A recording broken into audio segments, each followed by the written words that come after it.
The energy valve has many integrated functions to perform energy optimization and make HVAC systems more efficient. My name is Joerg and I am the product manager for the energy valve at Belimo. The heat pump or chiller produces thermal energy with the help of electrical energy and primary energy. Here in this system, in order to improve energy efficiency, the energy valve can be installed in such a system. The valve contributes to this improvement through a better leakage rate, pressure-independent flow control, and delta-T management. With the leakage rate and PI function, we reduce the share of thermal energy, and with the delta-T management, we reduce the electrical energy. Where does the energy valve help? The energy valve helps in 3 places in a building. Reduction of the energy flow through a better leakage rate. With the hydraulic pressure independence, the pump performance can be reduced by reducing the differential pressure at the pump. And increasing the differential temperature in a condensing boiler improves efficiency. Therefore, I would like to briefly address these 3 points below. Improvement of energy efficiency through a better leakage rate. If a valve leaks, when closed, energy is transported from the generator to the heat exchanger.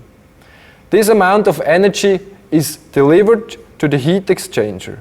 It can be assumed that this energy output is not required if there is no flow or power requirement from the valve. This amount of energy, therefore, can be regarded as a loss. As we have already learned about energy efficiency from another SESIM module, this energy loss of a globe valve can be calculated, and it can be quite high. In this example, we have a leakage rate of this globe valve of 10.1 liters per hour, which leads to an energy quantity at zero load every year of 710 kilowatt hours. Therefore, in comparison to a characterized control valve from Belimo, we do not have consumer activation at zero load, no unnecessary energy loss to the consumer, and therefore reduced energy consumption. Improvement of energy efficiency through pressure independence. In 2016, a study was carried out in Switzerland with the aim of demonstrating the potential for improving energy efficiency in Switzerland. Heating system, hot water system, and HVAC technology were analyzed. The basic question of this study was, where and how can energy efficiency be improved in building services in Switzerland? In order to optimize existing heating systems, hydronic balancing is listed as an important measure in this study. With the hydronic balancing, which is carried out not only static but also dynamic at partial load by the pressure-independent control valves, energy saving and improved energy efficiency of 10% can be achieved. That means with our electronic pressure-independent valve we can save 10% of energy by having a dynamic hydraulic balancing. Improvement of energy efficiency through delta-T management. A condensing boiler is a boiler for hot water heating systems, which almost completely uses the energy content of the fuel used. In condensing boilers, the gas in this first heat exchanger is cooled as much down as possible at the condensation heat of the water vapor contained in the gas.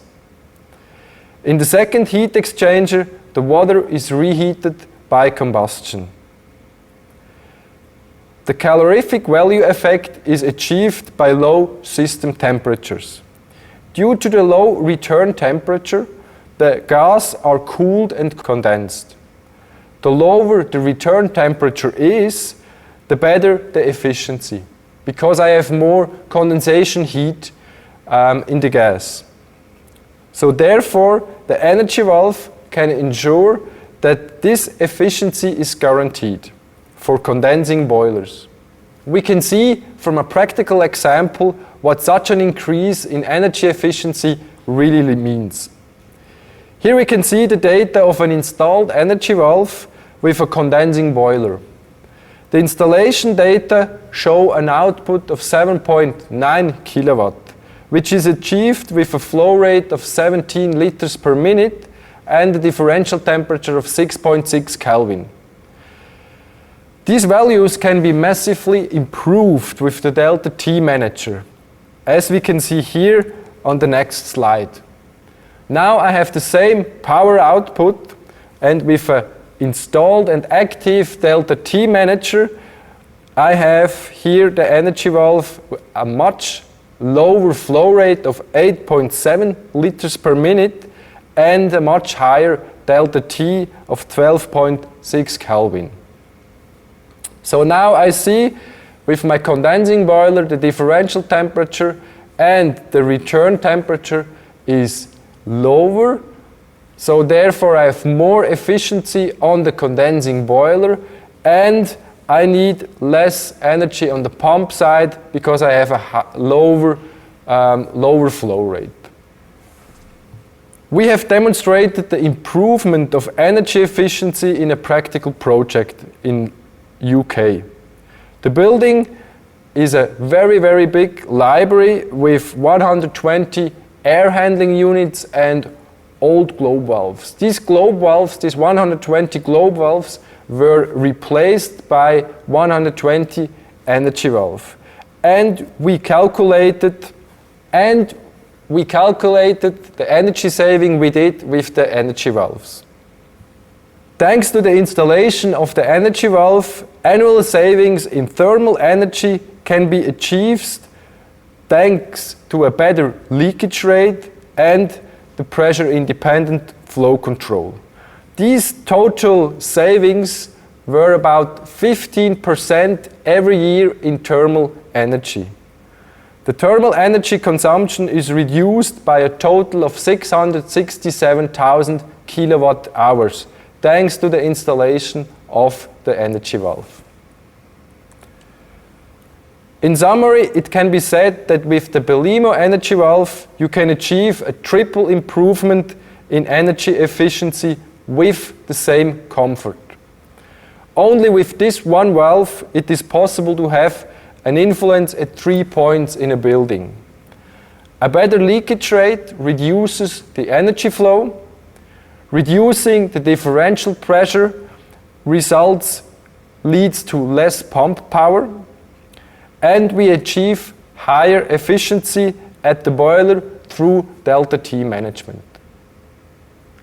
Thank you for your attention.